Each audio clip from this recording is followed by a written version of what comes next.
can you hear me? This is Lisa. Yes, Lisa, I can hear you. Okay.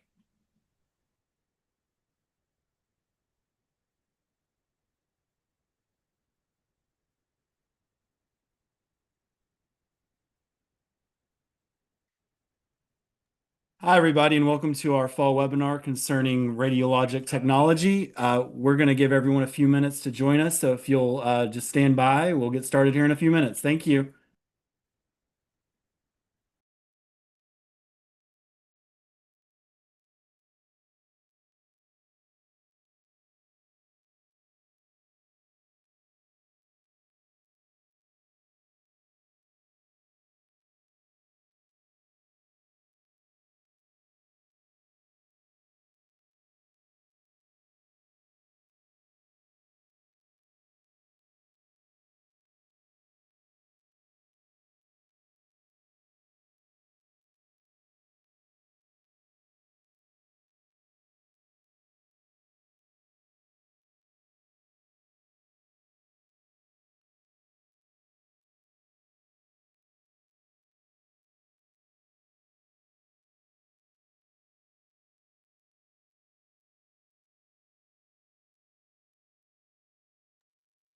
Awesome. Welcome everybody for tuning in to our webinar on the webinar for our radiology technology program that's new here to Pellissippi State. My name is Grant Weird, and I'm an enrollment services coordinator for Pellissippi State. And I have also been getting a lot of questions about this program. I'm excited to finally learn more about it here with Dr. Lisa Satterfield, who is the director of our program. Before we get into the details of the program, just kind of want to give a little introduction of Pellissippi State, along with how to get started with us if you haven't gotten started yet with us already.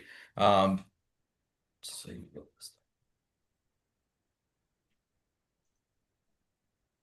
All right. So we've our academic values are really high here. It kind of goes into the very last part. All of our academics will transfer to other institutions, as well as transferability. It also gets our students ready for the workforce, and for what's in store for you all, to be the best X-ray techs that we could ever have in our hospitals and our healthcare places. Pellissippi, we have very core values. We value your education. Not only are we talking about values, how we stand as a school, but the value of what you're getting for the price. We are extremely affordable compared to other institutions. And not only is that affordability good, but you're getting affordable education for half the cost. Placement rates, very high job placement rates for all of the career programs we have so far. And I only know this program is going to just follow, if not exceed that. We have all sorts of different campuses. Obviously, for the gen ed requirements that you'll learn more about later in here, you have the online options as well as other campuses. But for this sole program, we will be at the Blount County campus, and I know we'll be going in more depth with that as well. Most classes are about 20 to 25 students per classroom and per professor, so that is always a good thing as well. So where would you get started? That's a big question. Well, first you have to apply. So you can always apply at our main website at pstcc.edu, and then you will see the big bold apply now, as you can get an application started with us. What we would need after you apply, we will need transcripts, whether it's from high school or any previous college experience that you have, or ACT scores for all of our high school students, as well as placement test scores for anybody who test scores have expired. And again, I wanted to keep this very brief and short because I know we are here to all learn more information about this wonderful program. So if any questions do arise, please let us know, as we our Start Strong team, as I am a branch of that. We are here to help answer any questions that you have, not only about the program, but just how to get started at Pellissippi State. So this meeting will also be recorded for anybody who wants to come back later to get more information if they need to come back. As well as we also have a Q&A box. So any questions that you have, please put those questions in there. We'll be happy to answer those at the end, whether that's for an enrollment standpoint or about the program itself. But without further ado, I want to go ahead and introduce Dr. Lisa Satterfield, our program director of radiology technology. And Dr. Satterfield, you can take it away. Thank you, Grant. I'm so happy and excited to be here this evening to talk about our new program.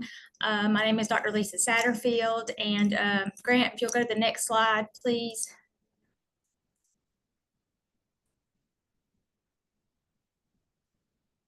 There we go. I just wanted to briefly talk a little bit about my background as the program director of this program. The reason that I want to talk about this is because everything that I've done in my career, I've been in imaging for about 37 years. I do have a PhD in higher education administration. I'm a registered radiologic technologist. I'm also registered in mammography and nuclear medicine. I'm a certified radiology administrator. I've been in higher education, been teaching. I've been a program director, department chair, vice president, senior vice president, campus president. And I just say all these things because all of these opportunities were open to me because I did a radiologic technology program at a local community college here. And so that's one of the things that I love about this profession is that you can be a radiologic technology because we need so many of them, but there's also a world of opportunity that opens up to you when you've done a program like this. Next slide, please. So what do we do as radiologic technologists or x-ray techs? Most people have had an x-ray before, so they're somewhat familiar with what a technologist do, but we do operate computerized, highly technical digital equipment. The equipment's more technically advanced than it's ever been. We operate different types of equipment. And we also provide patient care and provide quality and safety. And so what a lot of people love about radiologic technology and medical imaging in general is that it combines technology with patient care. Not everybody's cut out to do just patient care all the time. And so being an imaging technologist, you get the best of both worlds because you get to operate the equipment and provide the patient care. You get to work with physicians and radiologists to provide diagnostic testing for patients. Radiation therapy actually goes on to provide not only diagnostic testing, but therapy as well. And then we get to provide radiation safety. Next slide, please. So some attributes of radiologic technologists. We are indeed technical experts in the field of radiology. We use specialized equipment and we do produce ionizing radiation as well as provide safety in the use of that radiation.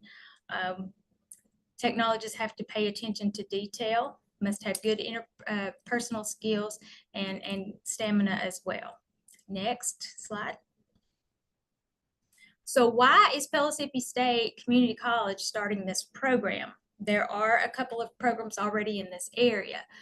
But the reason that Pellissippi is starting this program is because the demand for technologists is so very high right now. The demand is being driven by a couple of major things, and that is one, the graying of our population as a whole at large. So the baby boomers are now entering the senior citizen part of their lives. And so as a default, more healthcare is needed as we get older.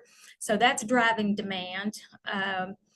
Then also the graying population at large indicates that there's more people retiring. So people like me who've been in this profession for 37 years, we're starting to retire out. So there's a gap that's beginning to really widen between how many technologists that we have providing the care that's needed and how many that we actually need. And so one statistic that I just put on here, and there's lots out there, but according to the Bureau of Labor Statistics, there's about 15,000 openings per year for the next 10 years for just x-ray techs. That does not include CT or MRI or nuclear medicine, ultrasound, the other disciplines. So as you can see, there is a big demand and it's growing, it's getting larger instead of smaller. So the area hospital systems here in the area are recognizing this need, they are becoming more and more dependent upon the technologists, and they need more and more. So they actually came to our president and to our college and have partnered with us in order to be able to provide clinical training that's needed in order for us to offer this new program. Next slide, please. So this program is an Associate of Applied Science program. It's 7 semesters. The first 2 semesters, or the first year, is prerequisite courses that are required before you can take any of the radiologic technology courses. After that, there's 5 semesters of the programmatic courses. All of the radiologic technology courses will be offered at the Blount County campus, and students will also be doing clinicals at all the area clinical affiliates in the area. All of the courses will be offered on ground, face-to-face. There has been a trend of programs that are being offered hybrid and or all online, and what the statistics are showing is that the completion rates and the board pass rates for programs are not as good if they are hybrid or online classes. So we have chosen to offer all of these courses on ground, face-to-face, for the benefit of our students. There will be one semester that's one summer semester that students will have to come to school full-time during the summer. It'll be the 3rd semester of the program. So the first semester, it will be in the fall. The second semester will always be in the spring. And then that 3rd summer semester, students will be required to do clinicals throughout the summer. And cohorts will be accepted once per year, beginning in the fall of 2026, and then every fall after that. Next slide, please. So this is just a snapshot of the prerequisite courses that will be required the first 2 semesters. You will see most of this is general education courses. There is one course that will be a radiography specific course. It's called Introduction to Medical Imaging, and it is also a prerequisite. Students will be required to pass this course with a C or better in order to be eligible to be admitted to the program. Next slide. So admission requirements, what must you do in order to be admitted into this program? Well, first and foremost, as Grant alluded to earlier, you must meet the admission requirements and be accepted into the college at Pellissippi State, and then complete an application to the Radiologic Technology program. There's a few courses. Those are Biology 1010, Anatomy 1, and Biology 2020, Anatomy 2. The math and the introductory medical imaging course. Those courses must be passed with a grade of C or better within 2 attempts. And it's really important to point this out, because if you do not make a C or better in these courses within 2 attempts, and that means if you sign up for one of these courses and you start it and then you withdraw from the course, that's 1 attempt. And so students are only allowed 2 attempts in these specific courses in order to be eligible for the program. All these things that I'm going to be talking about, our advisors are well versed on. They're going to be talking to you a little bit toward the end of the presentation. But any questions that you have about that or concerns that you have, please reach out to Laura and Jennifer and let them answer your questions about that. And then the minimum overall GPA of 2.0 must be attempted, or I'm sorry, must be acquired for all courses at Pellissippi State Community College in order for you to graduate from this college. Next slide, please. Some other additional admission requirements. Drug screenings are required by our clinical affiliates and our hospital systems. A candidate will have 5 days to produce a prescription for an identified drug, and if someone fails a drug screen, they may be disqualified as a student, as a candidate for admission. Next slide, please. In addition, background checks are required by our clinical affiliates. And I want to speak to this slide for just a minute. Failure to pass a background check may disqualify a student as a candidate for admission, but it may not. And so if you have a prior conviction, it is very, very important that you talk to your advisors or to me before you start the program, before you start your prerequisites. If you already know you have something on your background, then please come and talk to us about that, because it does not necessarily mean that you cannot do the program, can't complete the program, but there is a pre-approval process that you can go through in order to be able to do the program. And so we are certified as radiologic technologists through the American Registry of Radiologic Technologists, or better known as the ARRT.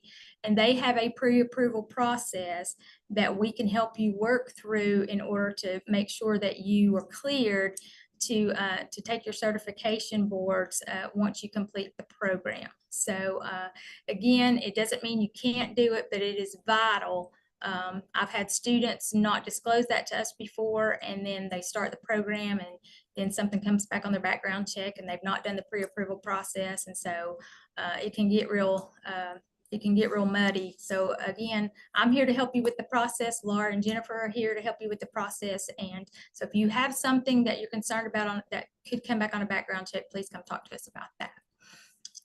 Next slide, please. Students must be able to commute to clinical sites because there is a clinical component requirement in this program. Students will start clinicals the very first semester of the cohort program. So in the fall of 26, when we start the program, students will start clinicals that very semester. So you have to have good transportation and be able to commute. Some of our clinical affiliates could be an hour or more away. Not all of them, and you wouldn't be driving that far all the time, but I'm required to disclose to you that some of our affiliates, in order for us to have a wide variety of what our students need, will be more than an hour drive time to get there. Attendance and being on time is mandatory for this program. And you must be able to attend clinical rotations. So there will be some weekend and evening rotations. The reason I am pointing out rotations is because you will never do all weekends or all evenings. You may do one weekend or one evening per semester or something of that nature. But in order to get all the volume and variety of exams and exposure that you need in the clinical setting, there will be some weekend and some evening rotations. So I like to point that out because, you know, students sometimes have a hard time working their work schedule around their clinical schedules just because it is very time consuming. So I want to make sure that you know up front that these are some of the requirements of the program. And then, of course, you must be able to stand and walk for at least 8 hours a day. Next slide, please. Additional information, completing all of the prerequisite courses does not guarantee admission to the program because the demand for this program is so high. There is a selective admission process, and we'll talk about that in just a minute. But I always get the question from students, how many students are you going to accept into the program?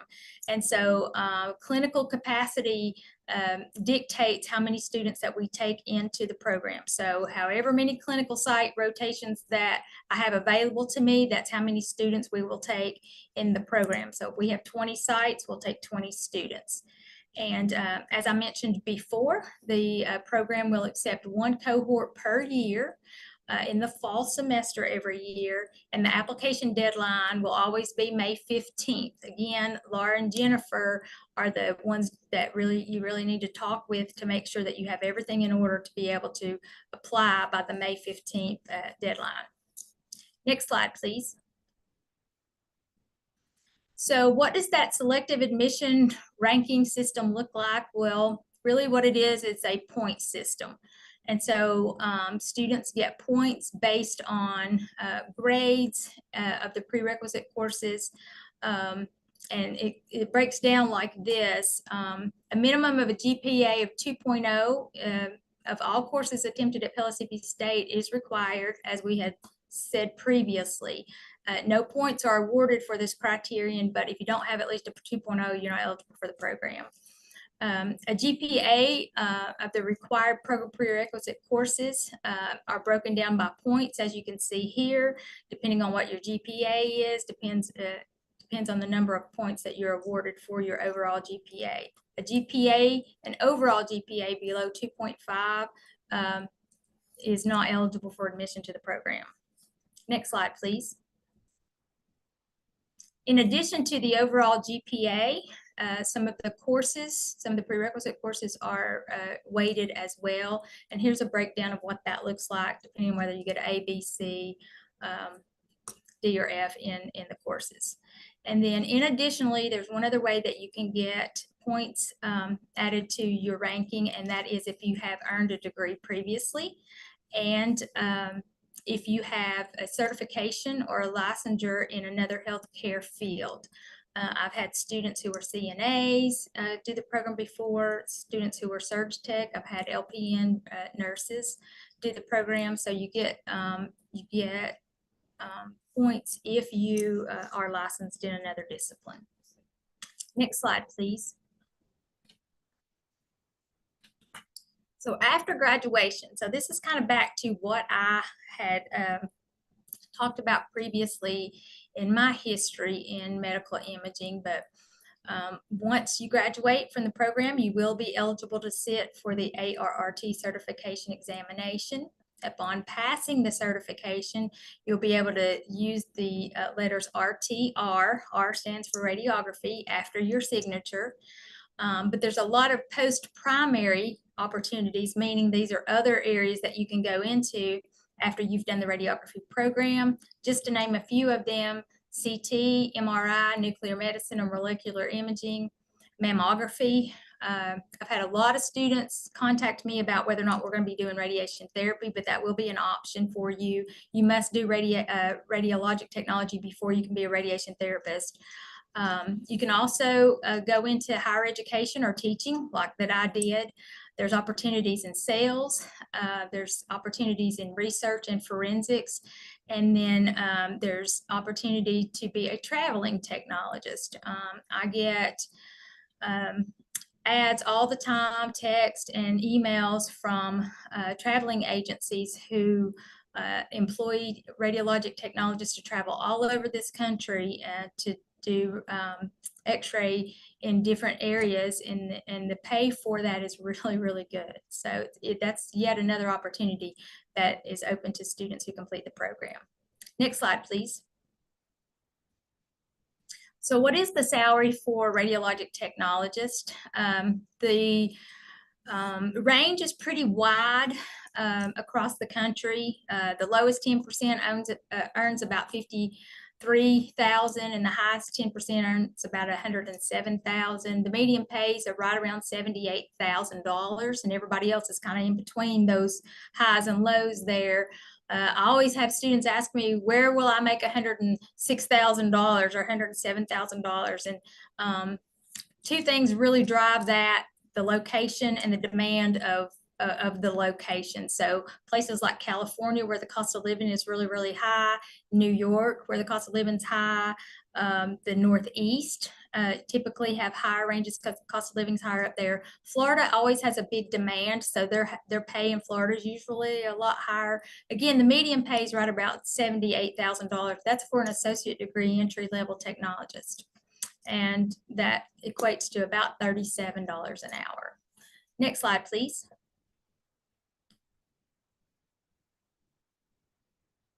So I want to speak to this slide for just a minute about accreditation. One of the things that undoubtedly you will hear when you hear about a new radiography program at Pellissippi State is that this program is not accredited. And so I want to explain that for just a second. And again, any questions that you have about this, please contact me, Laura, or Jennifer, and we'll be able to help you with this. But Pellissippi State Community College is regionally accredited by the Southern Association of Colleges and Schools Commission on Colleges, better known as the SAC-COC. And because the school is accredited, our students can take the ARRT certification boards as soon as they graduate. There's also another accreditation that is just for the program, not for the institution, but just for the radiography program. It is called the Joint Review Committee on Education and Radiologic Technology, or JCERT is what it's called for short. And they accredit just radiologic technology programs. Now, the reason that this program is not accredited yet by the JRC is because you can't get accredited, your program can't get accredited until you start the program. And so we won't start our program until the fall of 26. So once we start the program, we will launch the process of starting getting the accreditation for the program. The process takes about 18 months. So we have plenty of time from the time the students start until they graduate to get this program accredited. So again, if you hear that the program's not accredited, that's true that it's not programmatically accredited, but that's because we have to work the process, and we can't even start that process till we start the program. So again, any questions that you have about that, we're more than happy to talk to you about it. Next slide, please. And lastly, this is a quiz where the bone's broken, and I just put these up to show this is what this program does. It teaches students how to take x-rays just like this. Next slide, please.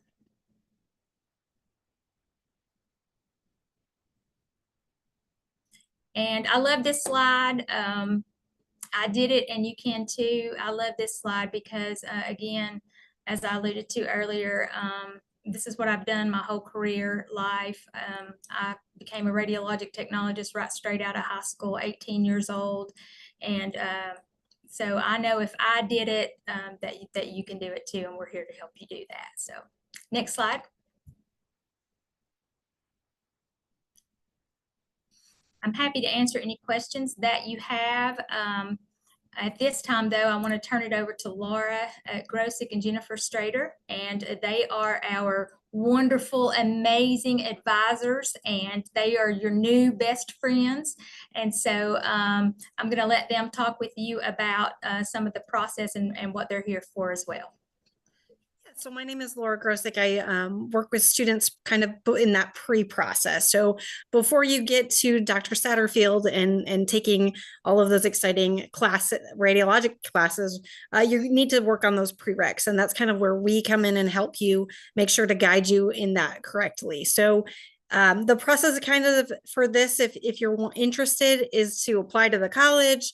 And then when you get all of your stuff submitted to the college, then you can make an appointment with us. And so our email is there. We're also in the Navigate system, which is kind of where we make our appointment. So if you've gotten to the point that you're ready to make classes or talk about what classes would even look like, then you can schedule an appointment with us, and we'd love to talk to you. I'll let Jennifer introduce herself quick to you. Hi, everyone. I'm Jennifer Strader. I do exactly what Laura just said. We are both located at the Strawberry Plains campus, but we do meet via Zoom, Teams, and in person. So just look us up on Navigate and make an appointment, but also, feel free to email us with any questions that you have. Great. So Grant, we'll turn it back over to you. It's an exciting time at Pellissippi State, and we're really excited and happy about this program. So come check us out.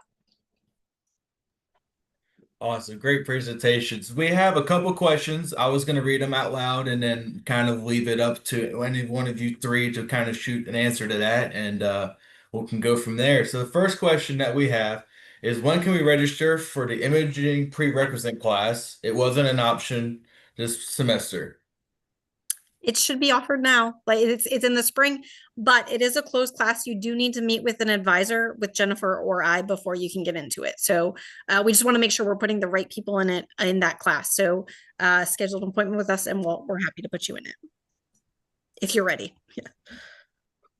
Awesome. And then next question we have is, how to become an MRI tech after this program? That's a question for me. There's a number of ways to go about being an MRI technologist. The most popular way right now is that once students become technologists, radiologic technologists, they cross-train into MRI. One of the opportunities that you'll have in the program is that you'll be able to do elective rotations. And what that means is you'll be able to go to MRI and spend some time there with the technologists, observing what they do, really understanding that discipline, and there are several areas that you'll be able to do that, but that's one of the areas. There are MRI programs across the country that you can also attend. And there's a certification that's offered by the ARRT, just like the radiography one. There is one for MRI. So once you've met all the requirements, the educational requirements and the clinical requirements for that, you can be certified in that as well. Awesome. And another question we have is, if a site is over an hour away, does that mean we're driving there every day? Or are we expected to relocate? No, you are not expected to relocate. If you drive an hour away, you would have to go there for a given amount of time. So if your rotation at that site is for 4 weeks, then you'd have to drive there for 4 weeks. But students are not required to relocate in order to do the program. And in that prerequisite course, we will talk about most likely where all those sites are going to be, and you'll have a general idea from that course. That's part of the reason for the course. You'll have a general idea of where our placements are going to be and what that rotation will look like. Awesome. And the last question we have is, will this program require T's? No, we are not requiring T's at this time for this program. That is awesome. Well, if anybody has any last questions, please feel free to throw them in the Q&A box for us. But if we're saying there's not one, I want to celebrate everybody for coming out here, for spending time of your evening to learn more about what we have here to offer at Pellissippi State. And I also want to thank the 3 wonderful ladies who took time out of their evening to present this to us. And if there's anything you need in the enrollment side, me, Grant Reardon, I'm more than happy to help you, as well as Laura and Jennifer when it comes to solely specific questions with the program. I am not sending any further questions. Oh, never mind. Pause. We just got one. How many days are the classes on campus versus at clinical sites? I think it's a great question. That is a great question. Typical schedule will look like being on campus 2 days a week and in clinic 3 days a week. That's typical. It may vary a little from that, but that's what you should plan for. And we have another question. But it looks like it'll be more of a specific to a scenario. So we're going to pass on that and let them reach out to y'all individually. And Okay. feel free to do that for anybody on here who has individual questions as well. But yeah, that looks like this might conclude our webinar. Again, thank you everybody for spending time this evening to learn more about what we have to offer. And thank you everybody who is helping make sure this event went real smooth. So